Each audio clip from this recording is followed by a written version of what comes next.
A'udhu billahi minash shaitanir rajim, bismillahir rahmanir rahim. Assalamu alaikum mes frères et sœurs. Donc aujourd'hui on se retrouve pour traiter un sujet d'actualité qui touche nos jeunes et très fortement nos jeunes. C'est un sujet qui reste tabou, que les parents n'aborderont jamais avec vous ou que ce sera quelque chose de très difficile pour eux. Et Inch'Allah, l'objectif ça va être de traiter la question de la pornographie et de la masturbation au sein de la jeunesse. L'impact, pourquoi ça commence, comment si on est touché, comment s'en écarter, Inch'Allah.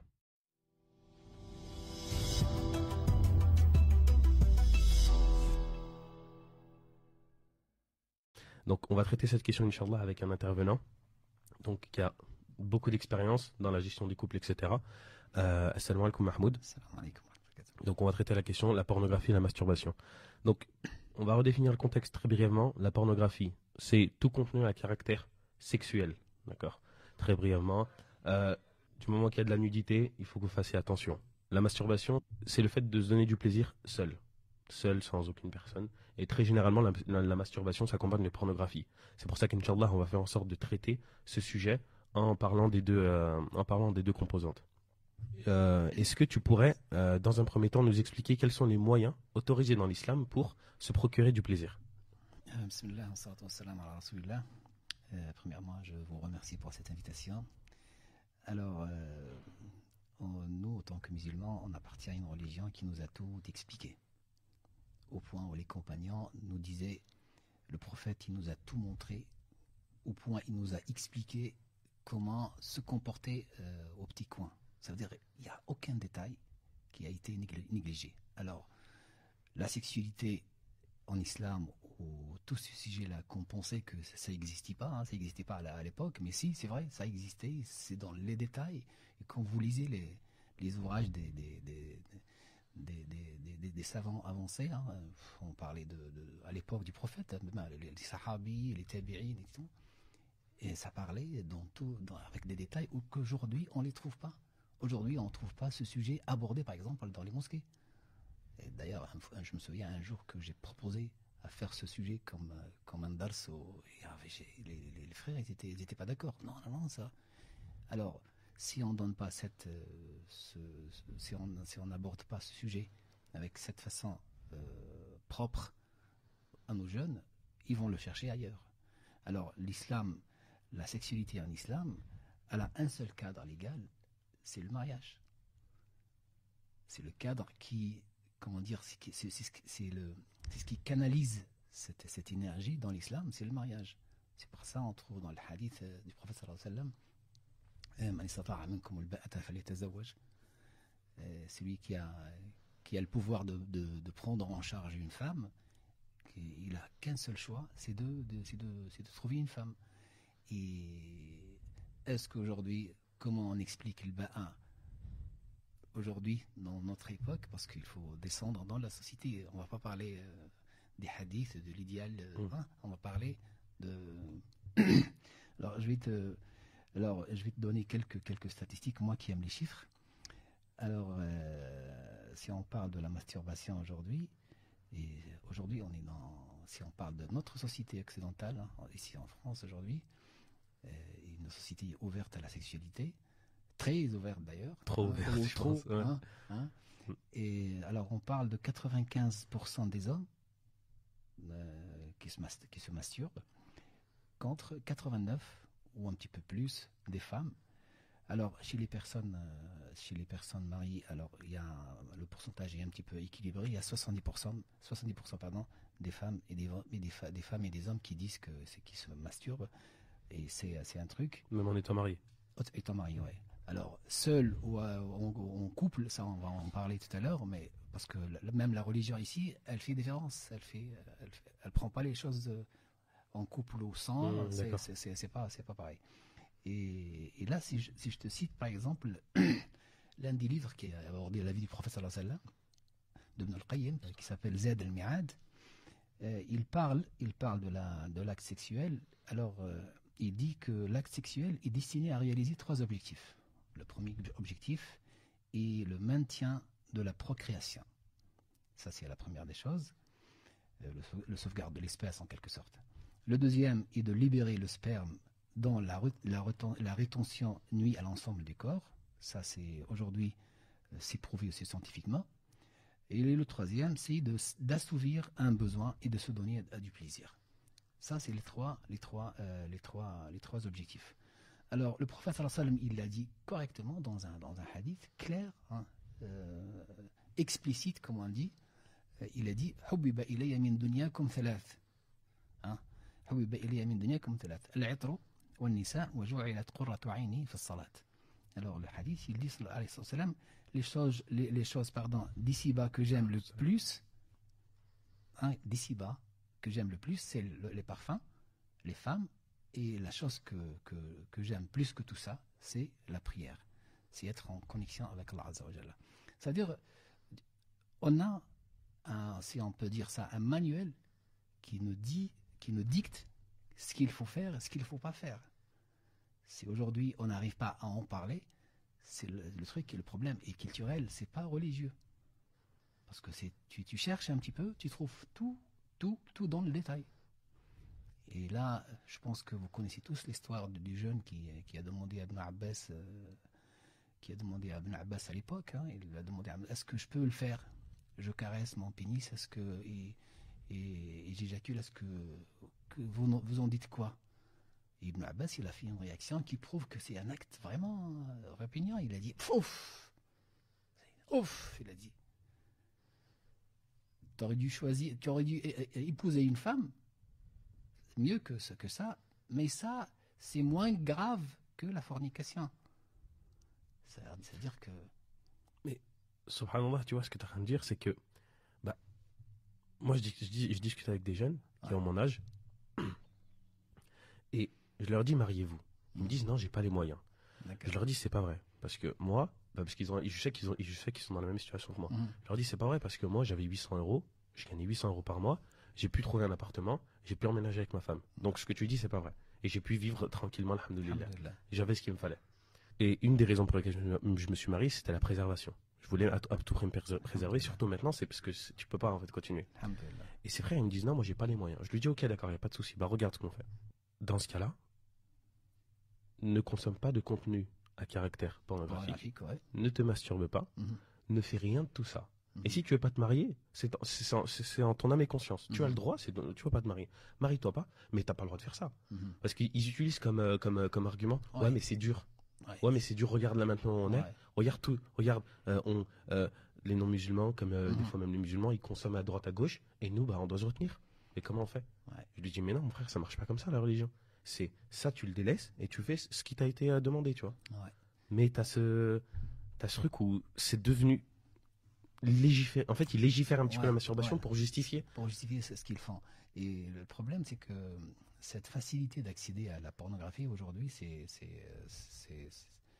flippant, ça fait peur. Aujourd'hui, les études prouvent que l'âge de l'enfant a avancé de 3 à 4 ans.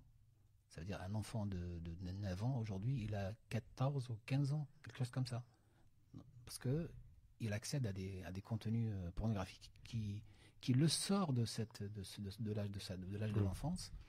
Et aujourd'hui, si on trouve un moyen de se donner du plaisir seul, pourquoi on cherche Parce que ça, regarde, si on pèse le pour et le contre, je me procure du plaisir tout seul, sans dépenser rien du tout. C'est juste avec mon portable et avec un petit coin, et voilà. Et je fais mon truc tout seul. Ou bien la responsabilité de la femme et du mariage et tout ça. Parce que il va se dire, aujourd'hui, regarde.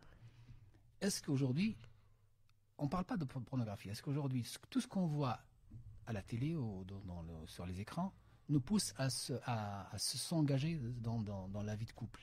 Ben non, il y a tout qui est fait pour la consommation, toucher à droite, à gauche, faire des tours. Voilà, même aujourd'hui, j'ai lu récemment une étude psychologique qui dit que même l'infidélité, on essaie de la vulgariser au point, c'est rien.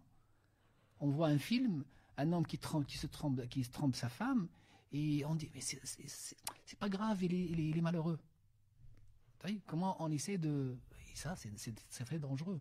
Aujourd'hui, autant que musulmans, qu'est-ce qu'on regarde à la télé?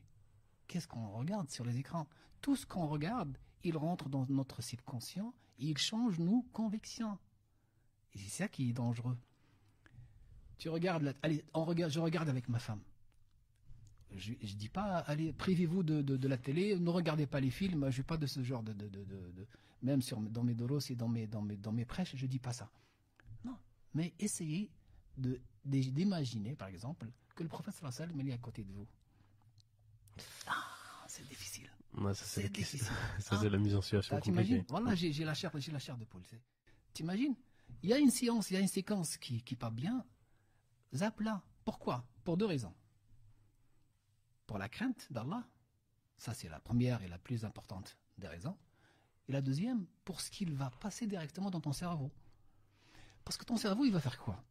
Il va prendre cette scène, il va la classer quelque part, il va déjà ouvrir un dossier pour la mettre avec les autres, il va renforcer les anciennes qui étaient là, il va rajouter plus d'émotions, et la présence de ces scènes dans ton cerveau, elle va être encore plus puissante que d'avant, et elle va te pousser à comparer ce que tu as à côté de toi avec ce que tu vois sur les écrans.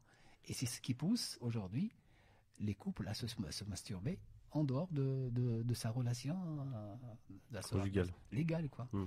Et ça provoque des problèmes. Aujourd'hui, d'après les statistiques, c'est le cinquième facteur de divorce. Hein. Et moi, j'en ai vu pendant une dizaine d'années d'accompagnement et de conseils auprès des familles. J'en ai vu des problèmes dans ce genre qui fait peur. Parce qu'on n'en parle pas. Ton cerveau, et je dis, quand je parle avec les frères, même les frères et les sœurs, quand je parle avec eux, ils me disent souvent, oui, mais elle n'est pas comme telle. Et pourquoi toi tu regardes telle? Alors le problème, il vient de qui? De telle ou de toi? Hein? Et c'est ça le truc.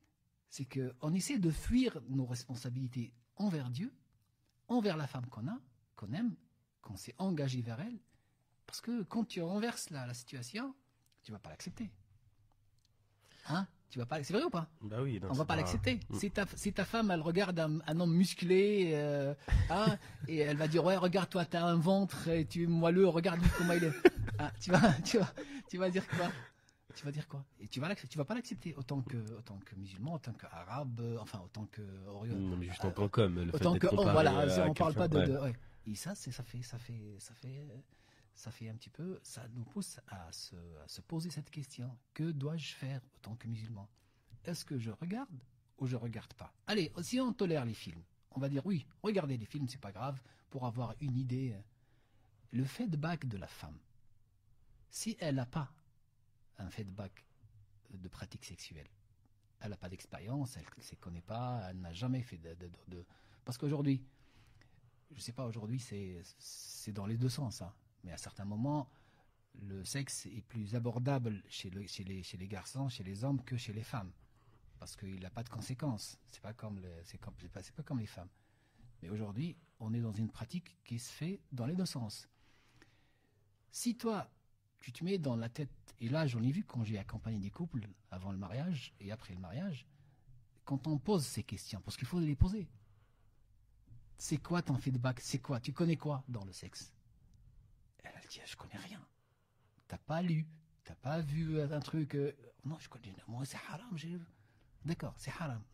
Tu comptes faire comment? Ah, je ne sais pas. Ta maman, elle t'a rien dit. Bah, comment? Ma mère, elle me parle de ça, mais c'est pas, c'est la chouma, c'est la honte. Alors, on fait comment?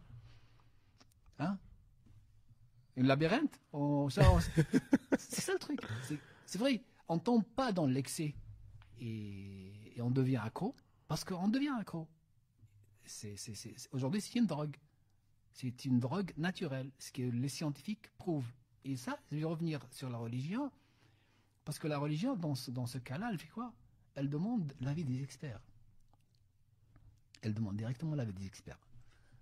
Monsieur le médecin, vous en dites quoi? Si le médecin dit ça va nous ramener à une addiction et des problèmes psychologiques et de stress et de la dépression et tout, le législateur, enfin l'imam ou l'homme de religion ou le spécialiste en affaires religieuses, il va dire c'est haram. C'est ça. Les gens pensent que les musulmans prennent leurs règles comme ça. Parce que c'est Allah qui a dit. Non, mais Allah, tout ce qu'il nous a dit, Allah Azza wa Jalla, et tout ce qu'il nous a montré le prophète sallam, c'est pour nous guider vers le bonheur. S'il y a quelque chose qui va perturber ce parchemin vers lui, elle est en dehors du cadre du légal. C'est illicite. Le prophète sallallahu alayhi wa sallam, il est parti loin au point où il a dit, écoute, wafi bid'i ahadikum, là il cite les aumônes, et après il dit quoi? Il dit wafi bid'i ahadikum sadaqa. Wafi bid'i ahadikum sadaqa. Alors, pour traduire pour les gens qui ne comprennent pas l'arabe, alors, l'acte sexuel accompli par l'un de vous constitue à une aumône. C'est comme tu donnes une aumône. Est-ce qu'on trouve ça? Moi, j'ai étudié un petit peu les religions. Je sais que ça n'existe pas, ça. Ni dans le christianisme, ni dans le judaïsme, ni rien. On n'en parle même pas. Alors, l'un des sahab, les compagnons, mais c'était étonné. Comment ça? L'un de nous assouvit son besoin et obtient une récompense. Comment ça? Mais c'est un besoin. Alors il dit de même qu'il serait pécheur s'il comptait cet acte de façon illégale. De même, il peut être récompensé pour être contenté du licite. C'est-à-dire que tu te contentes. Aujourd'hui, je vais te donner un autre exemple. On te donne une assiette de fruits. Et on te ramène un casier plein d'autres fruits. Tu vas goûter à ton fruit, tu te contentes de ton fruit, et tu vas dire, ouais, alhamdoulilah, Dieu m'a donné tout ça. Alhamdoulilah. Je prends en charge, je l'entretiens pour qu'il reste tout le temps. Il faut faire le lien. Hein. Ouais. Je l'entretiens pour qu'il soit toujours... Et je ne regarde pas l'autre casier, parce que si je le regarde, je vais toujours être dans la tentation. Alors les couleurs, c'est pas les mêmes. Peut-être le goût, c'est pas le même. Peut-être que... Voilà. Et là, Shaitan, il va te dire, t'as vu? Mais regarde là. Regarde. Et là, on est quelques jours de la période d'été. C'est l'exposition, c'est l'exhibition totale. Et là, le Shaitan, il va te dire, mais tu vas pas me dire que celle-ci, elle est plus belle que ta femme. Arrête un petit peu. Et ce discours-là, si tu le stoppes pas, c'est comme la pensée négative. Si tu la bloques pas, tu vas tomber dans la comparaison. Et après, l'image, même le prophète, il nous a dit ça. Il nous a dit ça. La femme, quand elle approche, une femme, quand elle approche, si elle déclenche un désir en toi, va chez ta femme. Si tu es marié, bien sûr. Alors, si tu n'es pas marié, tu fais quoi? Tu baisses le regard. Alors, est-ce qu'on peut baisser le regard sur l'interdiction de la pornographie? Ben oui, parce que c'est baisser le regard, ça aussi. Ça ne rigole pas. Ça rigole pas. Parce que pourquoi on dit ça? Baisser le regard, ça préserve la personne de tout. De la comparaison, de la tentation, de tout ce qu'on peut dire sur ce chemin-là de toucher au plaisir extrême, parce que c'est extrême ça. Un jour, un ami à moi, il me parlait de ça. Il me disait, j'arrive pas.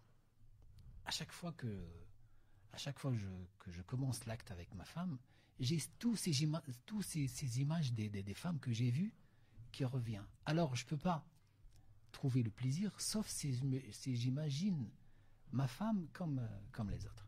Il y en a qui demandent à leur femme de regarder avec eux des scènes pornographiques. Et ça, c'est quoi ce truc? C'est quoi ce truc? Tu sais, moi on dit là, c'est une aumône, c'est un acte religieux. T'imagines? C'est un acte religieux. C'est comme tu achètes quelque chose à la maison. Le prophète, il a dit dans un hadith, dirhamun tunfiquhu fi sabilillah wa dirhamun tunfiquhu ودرهم تنفقه ودرهم تنفقه في سبيل الله ودرهم تنفقه في أهلك الذي تنفقه في أهلك أعظم عند الله من الذي تنفقه في سبيل الله. Celui que tu dépenses au sentier d'Allah, un dirham que tu dépenses au sentier d'Allah et un dirham que tu dépenses sur ta famille, celui que tu dépenses sur ta famille, il a plus de valeur que celui que tu penses. Mais attends, mais quand on regarde un petit peu notre religion, comment elle nous guide, c'est une guidance, elle nous guide vers les choix, les bons choix, parce qu'on est aujourd'hui on est entouré d'un monde sur les écrans qui nous pousse vers le péché, qui nous glisse vers le péché. Et ça, Shaitan, il a beaucoup de persévérance. Il te dit pas fais ça directement. Il te dit pas fais ça. Il te dit regarde, juste regarde. Il sait que ton nefs désire ça. Alors il te dit pas fais-le. Il te dit regarde, juste regarde. Mais arrête, tu vas pas faire le haram. Tu sais que tu es un musulman, tu vas pas la faire. Regarde, mais touche, regarde. Et là, petit à petit, tu tombes sans que tu. Alors, j'aimerais te demander, pour qu'on soit vraiment plus terre à terre, très simple, pour qu'en fait ça rentre bien dans la tête des gens, parce que moi je sens qu'au niveau de la jeunesse, ça devient un petit peu au bon vouloir un petit peu des jeunes, et c'est eux qui voient, et que vu que justement les parents, les imams, les personnes de science n'en parlent pas, bah, ils font un petit peu leurs propres règles tout seuls. Et ils vont écouter l'avis d'un shir, ça fait des siècles, ils vont se référer à ok, ils vont faire des liens tout seuls. Donc j'ai besoin de savoir, on a besoin de savoir, la jeunesse a besoin de savoir quel est le statut juridique de la masturbation chez l'homme ou chez la femme en islam. Avant le mariage ou après le mariage? Avant le mariage. D'accord. Alors la question, avec une réponse très claire, très simple, pour retenir, c'est haram. Alhamdulillah. Au moins, comme ça on est très clair, ça rentre dans notre tête. La majorité des savants, des ulama, disent que c'est haram. Les malikites, les shafi'ites, tout. Il y a quelques avis, mais la majorité disent que c'est haram. Ça, pour en sortir de l'ambiguïté, de le flou, c'est haram, c'est quelque chose. Alors aujourd'hui, les savants d'aujourd'hui, ils disent encore c'est plus haram qu'avant, parce que la science a prouvé la nocivité. C'est ça qu'on dit ça comme ça. C'est ça. Bah tu sais quoi, c'est parfait. On enchaîne sur la question suivante. Juste pour te donner sur quoi ils se basent les ulama. Ils se basent des versets coraniques. Ah oui, le Coran a parlé de ça. Oui, le Coran a parlé de ça. Allah il dit dans sourate Al-Mu'minun وَالَّذِينَ هُمْ لِفُرُوجِهِمْ حَافِظُونَ إِلَّا على أزواجهم أو ملكت أيمانهم فإنهم غير ملومين. Allah il le tranche. Alors il dit et qui préservent leur sexe, c'est clair. Tu vas pas me dire que non, c'était pas écrit dans le Coran. Si, regarde, dans Sourate Al-Mu'minun, le verset 5 et 7, de 5 à 7. Et qui préservent leur sexe, si ce n'est que avec leur épouse et les esclaves. À l'époque, il y avait des esclaves, aujourd'hui il n'y en a pas. Car là vraiment, on ne peut les blâmer. Alors que ceux qui cherchent au-delà de ces limites sont des transgresseurs. C'est clair. Je pense qu'il n'y a pas une réponse plus que ça. Il y a un autre hadith, le même Shafi'i, il y a un autre verset coranique, et je vais terminer avec ça, parce que je pense après ça, on ne peut pas chercher autre chose. Ça ne sert à rien de débattre. Alors, d'autres ulama, ils se basent sur un autre verset coranique qui dit وَلْيَسْتَعْفِفِ الَّذِينَ لَا يَجِدُونَ نِكَاحًا. Allahu Akbar. Pourquoi les jeunes qui trouvent la fuite pour dire ouais, j'arrive pas à me marier, alors Dieu il te dit, tu es croyant, Dieu te dit وَلْيَسْتَعْفِفِ الَّذِينَ لَا يَجِدُونَ نِكَاحًا حَتَّى يُغْنِيَهُمُ اللَّهُ مِنْ فَضْلِهِ. Allahu Akbar. Écoute, et ceux qui n'ont pas de quoi se marier cherchent à rester chastes jusqu'à ce que Allah Azza wa Jalla les enrichisse par sa grâce. Je pense, c'est clair. C'est vrai ou pas? Ouais, alhamdoulilah. Celui qui te dit non, Dieu n'a pas parlé de. On appartient à une. Je t'ai dit tout à l'heure, cette religion nous a répondu à toutes les questions. C'est pour ça que laisse tomber ce qu'ils disent. Ouais, mais je suis faible. Trouve des solutions. Tu es faible, trouve des solutions. Ouais, mais même, tu vois, dans le verset qui dit La yukallifullahu nafsan illa wus'aha, Oui, si on n'était pas capable de supporter ça, bah oui. Allah il ne l'aurait pas Oui, imposé. oui, bah oui, Mais bah si c'est quelque chose que tout le monde subit, Ouais. c'est que c'est quelque chose que théoriquement et obligatoirement tout le monde peut supporter. Ouais, c'est sûr. C'est sûr. Mais alhamdoulilah, bah là on enchaîne sur quels sont les risques de sa pratique. Alors, je vais te donner, comme je t'ai dit tout à l'heure, les ulama se basent sur les conseils, les consignes et les avis des Des médecins. spécialistes, ouais. Alors moi, j'ai cherché un petit peu, avant que je m'oriente vers les conseils, alors j'ai cherché, enfin, ça fait, tu sais, il y a une base de données de ouf hein, dans ce domaine. Mais je trouvais récemment un avis du docteur Gilbert Jaoudi, Bou Jaoudi, sexologue et président de l'Association pour le développement de l'information et de la recherche sur la sexualité. Ça veut dire que c'est quelqu'un qui est bien. C'est ce qu'il dit, c'est ce qu'il fait. Voilà. C'est son métier, quoi. Hein. Toute sa vie, il fait que ça. C'est l'un des spécialistes. Et nous, dans le Coran, t'as pas mieux que l'avis d'un expert. Et ça, c'est un expert. Qu'est-ce qu'il dit? Elle peut devenir une addiction et cacher un mal profond nécessitant une prise en charge médico-psychologique spécifique. Écoute bien. Ça veut dire que ça rigole pas. Hein? Pour parler de dépendance à la masturbation, et contrairement à ce que l'on pourrait croire, ce n'est pas la fréquence qui est le point important, le docteur dit, c'est plutôt lorsque la simple envie laisse la place à un véritable besoin. T'as vu? Il est technique, hein, machin. Ah ouais. Ouais. Ah oui, c'est pour ça. Et là, pourquoi moi j'aime ma religion? Parce qu'à chaque fois quand on cherche dans le hadith, le prophète il nous dit regardez les spécialistes. Allah il nous dit regardez les spécialistes. Et aujourd'hui, c'est pas les spécialistes qui manquent. Hein. Hein, on a tout étudié aujourd'hui. Il y a tous les études. Si tu cherches, tu prends des livres et tu trouves que les ulama, ils se basent sur les avis des experts. Alors il dit quoi? Il dit les sujets touchés, majoritairement des hommes, sont les plus souvent accros à la jouissance. Accros à la jouissance et non pas au geste en lui-même. Ils recherchent la décharge d'hormones et de neurotransmetteurs, du bien-être qui fournit l'orgasme. Écoute bien, c'est une drogue naturelle. C'est pas moi qui le dis, c'est un docteur spécialiste, c'est un sexologue qui le dit. C'est une drogue naturelle. Et quand on entend le mot drogue, on sait tous qu'est-ce que ça veut dire. Alors, cette pulsion de masturbation ne provoque pas le mal. Elle en est le révélateur.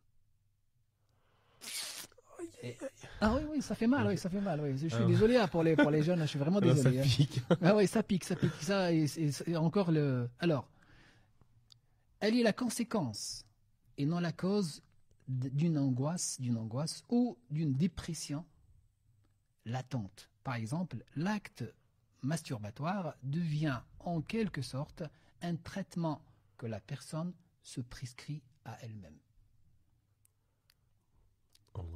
Ouais, tu vois? Problème, sa dépendance relève du cercle vicieux, car le stress, et là, il faut bien retenir ça, car le stress ou le mal-être conduisent le sujet à se masturber pour se calmer. S'ensuit une sorte de honte, de déception et de culpabilité qui augmente le mal-être. Et alors on fait quoi? Et conduit à se caresser pour se soulager encore et encore. Et on ne sort pas. Et on tombe dans ce cercle vicieux et on ne sort pas. Et après on devient plus qu'addict. Et là, c'est pour ça qu'il a dit, ça nécessite Alors la question, là il parle des couples maintenant. La question, je voulais pas ramener d'autres avis qui font peur plus que ça, mais déjà ça c'est déjà. il a tout dit. Voilà. Alors il dit autre chose pour les couples qui m'entendent ici. Et la question pour les couples, peut-il y avoir un risque pour les couples? Le docteur, qu'est-ce qu'il répond? Non. Si cette addiction est utilisée comme simple anti-stress, cela ne change rien. En revanche, à partir du moment où la relation devient réelle, c'est-à-dire entre le couple. Par exemple, la masturbation peut être mal vécue par la partenaire, la femme bien sûr, qui voit le reflet de l'insatisfaction sexuelle de son homme. Ça veut dire quoi? Ça veut dire que, est-ce qu'elle est tolérée? Les ulama disent que si elle peut rajouter quelque chose dans le couple, elle est tolérée. Sinon, si elle perturbe cette relation, elle n'est pas tolérée. Et là, nous, devant l'avis des spécialistes, on s'arrête. Je ne rajoute rien. Parce que j'ai un verset qui me dit, prends l'avis des experts dans ce domaine. En 2022, en 2050, en 3000, il y aura toujours un avis des experts qui seront là. Et c'est pour ça que cette religion, elle est Intemporelle. Elle est temporelle. Aujourd'hui, 1400 en arrière, c'est toujours le même verset qui nous dit prenez la vie des experts. Non, peu importe. Non, mais subhanallah, c'est vraiment marquant et je pense que juste là, cet avis, par exemple, je pense qu'on va le prendre et on va le mettre. On va l'afficher un petit peu partout. Comme ça, il n'y a pas besoin de. C'est sûr. Et maintenant, pour ceux de nos frères et sœurs qui sont touchés par ça, voilà, ils sont tombés dans ça une fois, deux fois, bref, ils sont tombés dans le cercle vicieux. Quelle solution? Comment est-ce qu'ils peuvent sortir de cela? Alors, premièrement, Allah Azza wa Jalla, il nous dit وَمَا مِنْ شَيْءٍ إِلَّا عِنْدَنَا خَزَائِنُهُ. C'est-à-dire, ce que tu dois demander, en premier temps, c'est demander de l'aide. De qui? En premier, d'Allah Azza. Il faut demander de l'aide d'Allah Azza wa Jalla. Aide-moi. Je suis coincé avec ceci, Aide-moi. Sincèrement.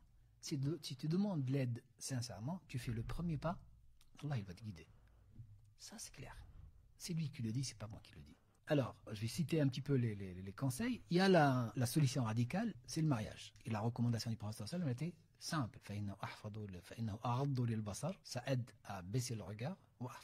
Et ça préserve le sexe. Ça, c'est la solution radicale. C'est-à-dire, mais si je me mariais et je tombe dans ça aussi, là, on fait comment? C'est-à-dire, il faut déjà régler le problème avant de s'engager dans une relation qui va provoquer encore un autre problème d'une autre dimension. On était sur les solutions. Oui, comment ils Alors, repousser les intrigues et les mauvaises pensées et s'occuper de ce qui est utile d'ici-bas et de là, si l'on se livre aux intrigues, celles-ci risquent de se traduire dans la pratique et de s'enraciner pour devenir une habitude difficile à abandonner. Une habitude, pendant le mois de Ramadan, on a un mois qui épuise notre physique, qui fait beaucoup de bien, mais qui calme nos pulsions. Parce qu'il n'y a rien, le corps est faible, et c'est le mois où on peut arrêter beaucoup de mauvaises habitudes. Et c'est pour ça, c'est la dimension éducative du jeûne. Ça veut dire que, c'est pour ça, le prophète sallam, il a dit, celui qui trouve pas les moyens, il fait quoi? Il jeûne. Alors, le jeûne, aujourd'hui, peut-être que vous allez me dire, mais le jeûne aujourd'hui, regarde, même si jeûne, regarde la société comme elle est. D'accord. Mais le jeûne, c'était un moyen pour canaliser cette énergie qu'on a. On peut faire du sport, on peut s'éloigner des tentations, on peut s'éloigner des mauvaises fréquentations. Est-ce que un jour j'étais dans une mosquée avec les jeunes, on parlait de ce sujet et c'était en cachette, on n'a pas dit aux gens parce que les gens ne vont pas accepter que je parle de ce sujet dans la mosquée, mais je l'ai fait avec les jeunes et je l'ai fait même quand j'ai enseigné avec à l'école ici et pour les ados, on a trop parlé de ça parce que c'est un truc qui est vraiment présent. Alors j'ai dit aux jeunes, est-ce que vous pouvez, par un acte d'adoration, supprimer tout ce que vous avez comme image et comme science et scène de porno dans vos portables? Il y avait le calme, il n'y a personne qui a répondu. Comment tu peux arrêter quelque chose et toi, tu as tout l'environnement qui te pousse à le faire? Il y a quelque chose de contradictoire en ça. Oui, je veux arrêter. Vite ton portable. Non, je peux pas. De temps en temps, j'aimerais bien de... Tu n'es pas sincère. Soit tu le fais pour Dieu et pour toi et pour ton avenir, parce que quand on voit les conséquences sur notre capacité à se concentrer, capacité à avoir des bonnes relations, ça touche énormément de choses. La pornographie aujourd'hui, elle détruit la partie du cerveau responsable de l'interaction sociale. Eh oh, tu veux quoi plus que ça? Ça veut dire que on devient des zombies, quoi. C'est pas normal. Et c'est pour ça que le musulman doit apprendre cette... C'est vrai, moi j'ai dépassé les quarantaines, quand je parle de ça, je suis marié, j'ai dépassé les quarantaines, j'ai pas les pulsations d'un jeune de 12 ou 13 ans, ou 14 ans, ou 15 ou 17 ans, parce que c'est énorme. Mais si tu t'occupes au max, tu fais du sport, tu t'éloignes, tu trouves un groupe qui t'aide à rester sur le bon chemin. Parce qu'il y a la fréquentation aussi. Hein. Allez, un jeune qui décide de faire ce pas, il supprime tout, mais il fréquente toujours des jeunes que eux, ils en passent cette limite. Il va tomber encore. C'est comme la cigarette. J'ai accompagné un jeune une fois sur ce truc. Il a arrêté ça, il a commencé une autre. Il a arrêté cette mauvaise habitude, il a commencé une autre. Pourquoi? Parce qu'il a fréquenté des gens qui ont une autre mauvaise habitude. C'était moins grave, c'est moins grave que la masturbation, mais c'est une mauvaise habitude. C'est-à-dire que l'entourage, il influence énormément les jeunes aujourd'hui. Et comme tu sais, aujourd'hui, les gens, qu'est-ce qu'ils font? C'est un acte d'appartenance. C'est-à-dire, je le fais pour me sentir comme les autres. Pourquoi? Parce que je vais me retrouver avec mes potes, ils vont m'en parler. Moi, j'ai vu hier ça, moi, j'ai fait ça. Et moi, je vais dire quoi? Au début, ils commencent, les gens qui ne le font pas, au début, ils commencent à mentir. Ouais, moi, j'ai vu, c'est juste du mensonge. Et après, son cerveau, il va pousser. Mais t'arrêtes, tu n'es pas moins qu'eux. Fais quelque chose. Toi aussi, tu fais pour que quand tu parles, t'as le... Tu sais de quoi tu parles. Ouais. Et ça, c'est pour ça, l'entourage, c'est quelque chose de... Alors, baisser le regard, ça, on l'a déjà dit, car le fait de regarder les personnes et les belles photos et les dessins sans restriction peut conduire à l'interdit. C'est pourquoi Allah Azza wa Jalla a dit aux croyants de baisser le regard. Subhanallah, tu te dis, mais comment ça? Il nous dit, baisser le regard. Oui, baisser le regard, parce que c'est Dieu qui nous a créés. C'est Dieu qui nous a créés, il sait comment on fonctionne. Tu fonctionnes comme ça, tu regardes, tu observes, tu médites dans le mauvais sens. Hein? Tu rentres dans le détail, et après, tu sauvegardes cette image. Et après, tu recherches une autre image semblable pour renforcer ce que tu as. Et après, tu essaies. C'est un mécanisme. Soit tu le stoppes dès le début, soit il est à l'intérieur de toi et tu ne peux pas le gérer après. Après, il y a les hormones qui jouent. C'est pour ça, baisser le regard peut aider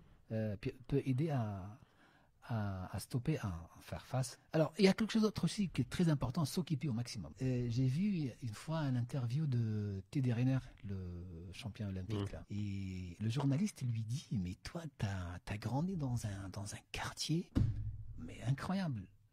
Comment tu as eu la chance de sortir comme ça, un champion, et devenir quelqu'un comme ça? Il lui a dit, ma mère, là c'est un conseil, il a dit, ma mère m'a élevé toute seule. Et elle m'a pas laissé une seconde pour respirer. J'ai fait tous les sports qui existent. Le foot, le basket, le judo. Au point où je rentre à la maison pour manger et dormir. Il a dit, j'avais pas le temps de penser à autre chose. Et c'est ce que je conseille aujourd'hui. Occupez-vous. Ne laissez pas le... Parce que, regarde, le cerveau n'aime pas rester dans le neutre. Soit il fait quelque chose, soit il fait quelque chose. Tu dis pas, ouais, je fais rien. Non, il n'y a pas rien.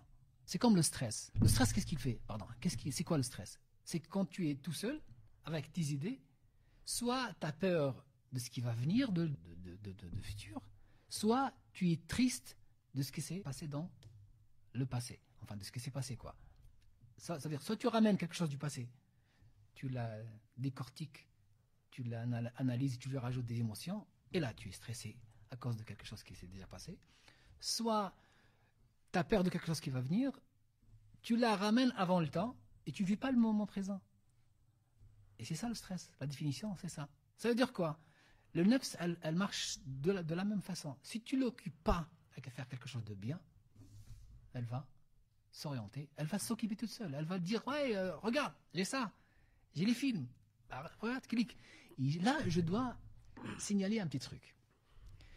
Quand on prend, regarde, aujourd'hui, les algorithmes d'Instagram, Facebook, TikTok et tout ce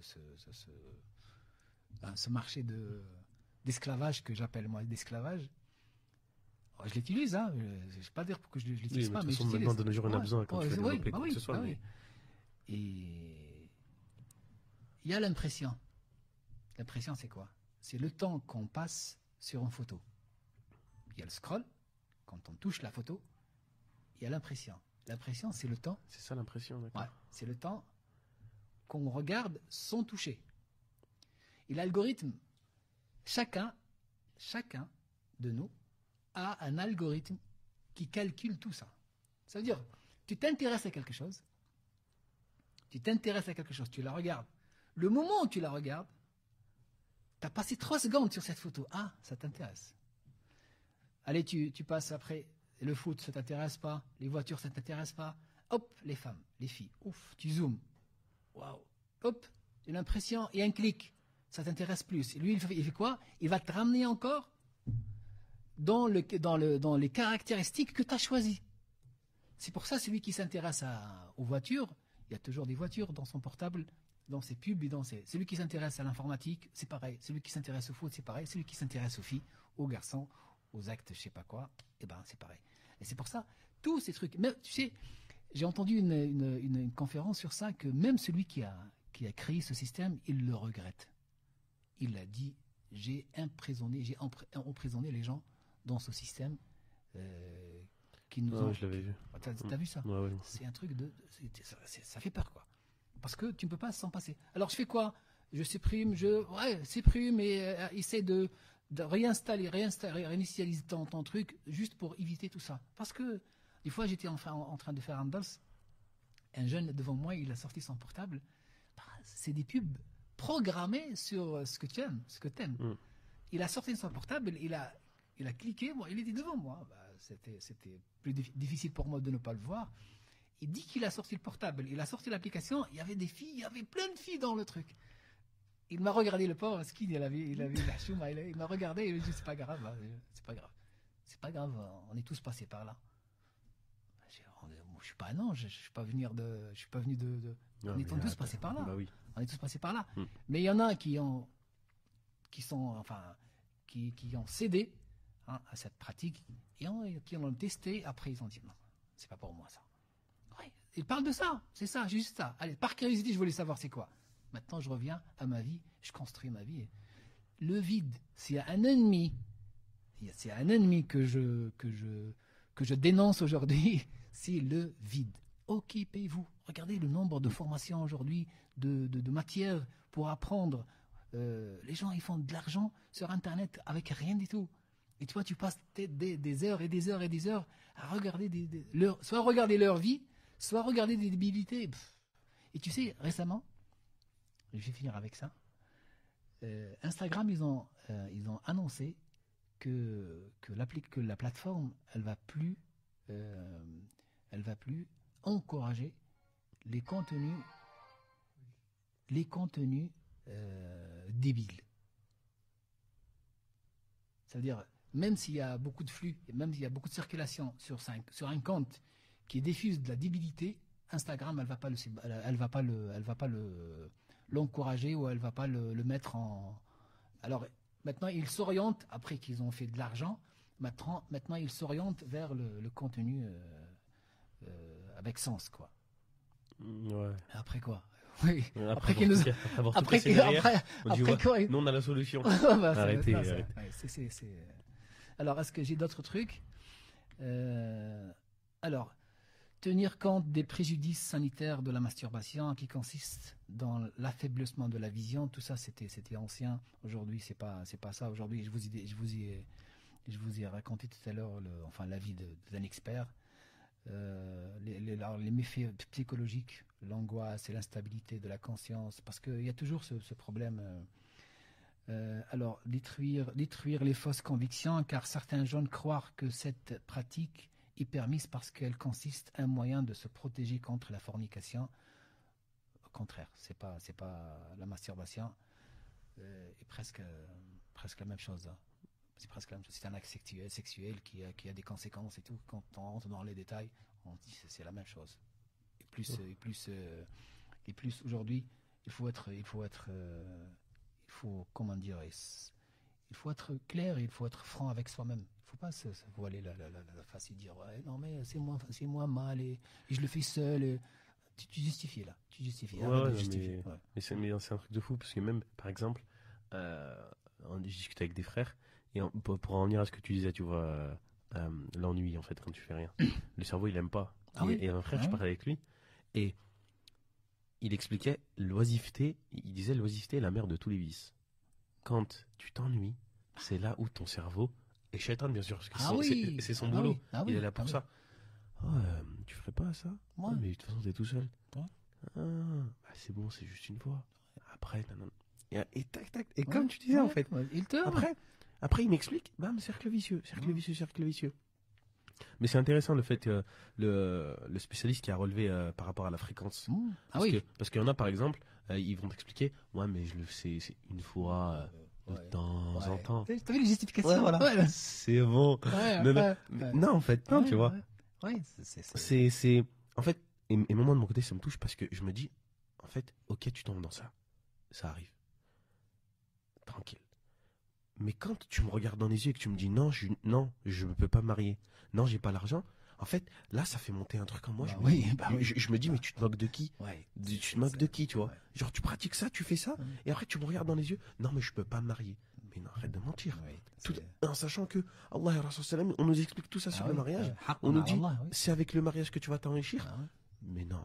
Non, tu sais, regarde, subhanallah, dans la religion, même voyager seul, c'est pas toléré. T'imagines? Ah, ça, je savais pas, ouais. Tu savais pas ça? Non. En fait, il dit المسافر شيطان والمسافران شيطانان والثلاثة ركب.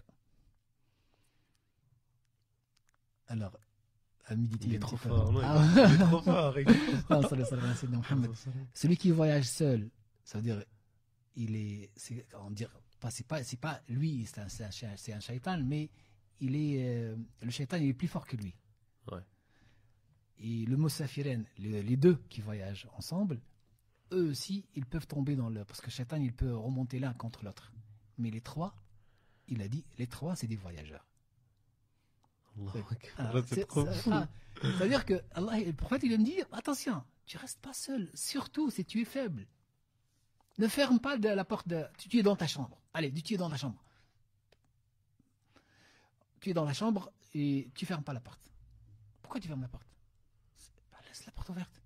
Parce que si tu fermes la porte, tu n'es pas seul, tu n'es plus seul.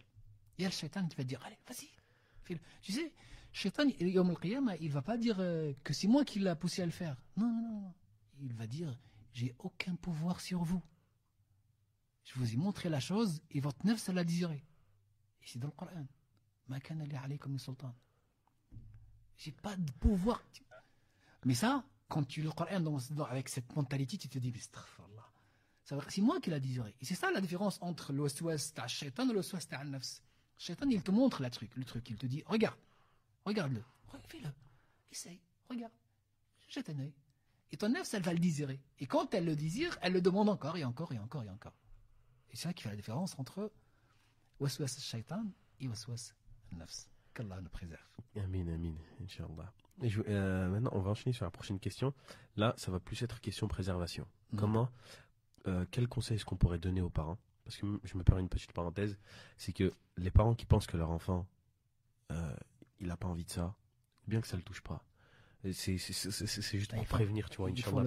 Parce que même moi, demain, je serai parent. Ouais. Vraiment, parlez de ça avec vos enfants. Parce que si c'est pas vous qui le faites, il y a quelqu'un d'autre. Soit ils vont le faire tout seuls et c'est Internet qui va leur apprendre, ou bien c'est les amis. Il faut impérativement prendre le temps et parler de ce sujet, la préservation, la masturbation, la sexualité, la pornographie. Surtout maintenant, dans un monde où on sort et c'est devenu commun de forniquer. Ah oui, Pour donner un exemple, moi, je suis sorti d'Al-Kindi. Alhamdoulilah, Al-Kindi, c'est un petit cocon. Tu sors d'Al-Kindi, ça y est, t'es dans la jungle. Ah oui, c'est la jungle. Et limite, non, pas limite, en fait, c'est ça. Tu es vu comme un étranger, comme quelqu'un de bizarre. Qui n'est pas de parce que tu ne pratiques pas ce genre de choses. Bah ouais. On me regarde. Ah, mais tu sors pas avec les filles. Mais t'es bizarre. Tu l'as jamais fait? Ouais, moi, j'ai jamais fait. Oh, sérieux? Et à la fin, et limite, il baisse la tête devant toi. Il dit vraiment pas. Mais tu n'es pas en fait, normal. et tu vois, en fait, c'est choquant, tu vois. C'est vraiment impactant. Et c'est ça, Wallah, les parents, je le dis, je me permettrai de la caméra, faites attention. Les enfants, ils ont un nefs aussi. À passer un certain âge, ça y est, leur livre il est ouvert. Faut à tout prix les en préserver. Donc quel conseil est-ce que, Mahmoud, tu pourrais donner aux Alors, parents pour... regarde, moi j'ai écrit un livre sur la parentalité positive. Malheureusement, il est en arabe, mais je vais le traduire, Inch'Allah, bientôt. Et j'ai abordé ce genre de sujet sur quel est le rôle pour les parents. Qu'ils doivent faire, qu'est-ce qu'ils doivent faire en tant que parents. T'as des enfants ou t'as pas. T'as des enfants à bas âge ou t'as des enfants à ados. Premièrement, il faut les préserver sur le plan matériel. Il ne faut pas donner un portable à un enfant qui va être ouvert à tout. Ça, tu as besoin que tu appelles ton enfant, un enfant de 8 ans, 9 ans, 10 ans, 11 ans. Aujourd'hui, mon fils, le grand, il a 11, le petit, il a 8, il a 9, pardon. On me demande pourquoi on n'a pas. Nos potes au collège, ils ont l'autre à l'école, l'autre au collège. Ils ont tous un portable, papa. Le jour où je trouve que c'est nécessaire, je l'achète. Il n'y a pas de souci. Maintenant, tu sors, tu trouves. J'essaie de trouver des solutions avec lui.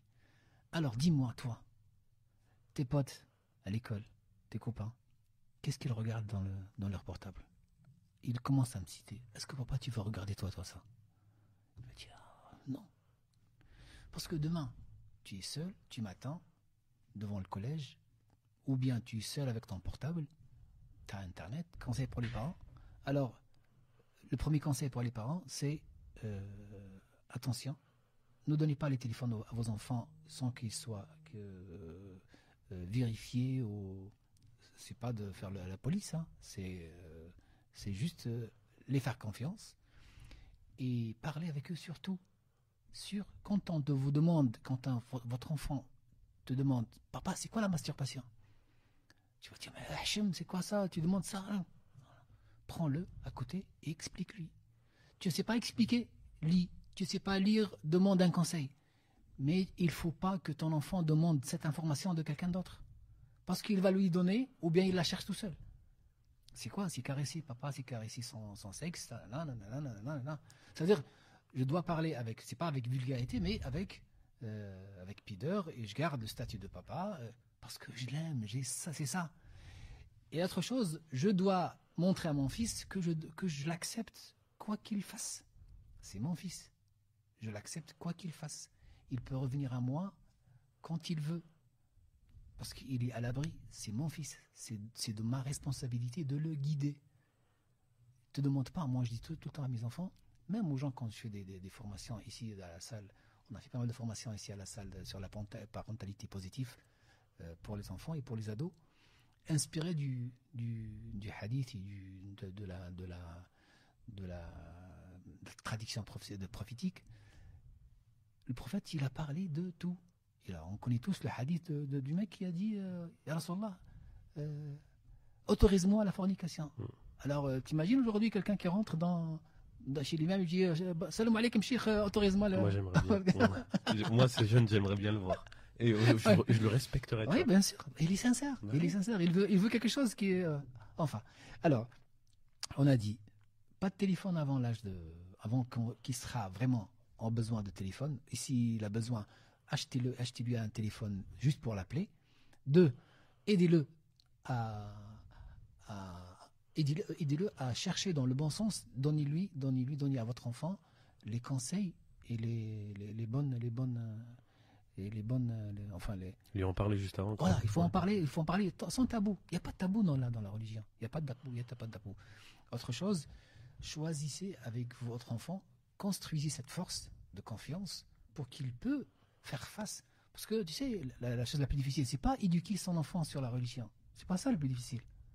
C'est le préparer pour vivre dans une société qui ne respecte pas ses valeurs et ses religions. Et c'est ça le plus difficile. Et on peut en parler pendant des heures. Parce que tout le monde pense, oui, mon enfant apprend le Coran, mon enfant fait la prière, mon enfant... D'accord, c'est bien, c'est la façade. Montre-moi maintenant qu'est-ce qu'il doit faire dans la société. Comment il va se comporter en face des tentations. Comment elle se comporter en face de... C'est une très belle fille qui va lui dire, oh, viens, tu vas passer la nuit chez moi. Qu'est-ce qu'il va faire?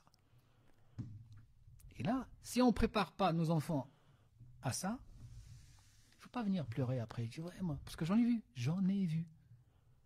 des dizaines, c'est pas des centaines, des parents, pendant des conférences et pendant des... Ouais, mon fils, il m'a dit ça, mon fils, il m'a dit ça. C'est pas bien de dire ça, c'est... Et il faut l'accepter. Il faut qu'on accepte nos enfants.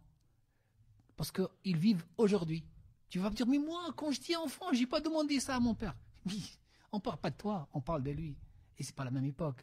À ton époque, il n'y avait ni Instagram, ni Facebook, ni TikTok. Il n'y avait pas de téléphone. Il n'y avait même pas de t'avais téléphone. rien. Alors arrête de te comparer à ton enfant. C'est pour ça qu'il faut être vraiment réel et pratique. 3 conseils pratiques. Accompagnez votre enfant. Empêchez-le d'accéder. Ne laissez pas vos enfants tout seuls, comme ça. 3-4 heures. Qu'est-ce qu'il fait? Je sais pas. Elle est dans sa chambre. Jetez un œil. Un match de foot. Partagez beaucoup de moments ensemble pour que tu le montres. C'est toi, c'est de ton devoir de donner un aperçu de la vie réelle à ton enfant. Et après, il faut en parler dans le détail. Bien sûr, en utilisant des mots adaptés à son âge, mais il faut en parler. Parce que, comme tu as dit tout à l'heure, c'est pas toi. La femme, elle doit parler à sa fille, et l'homme, il doit parler à son garçon.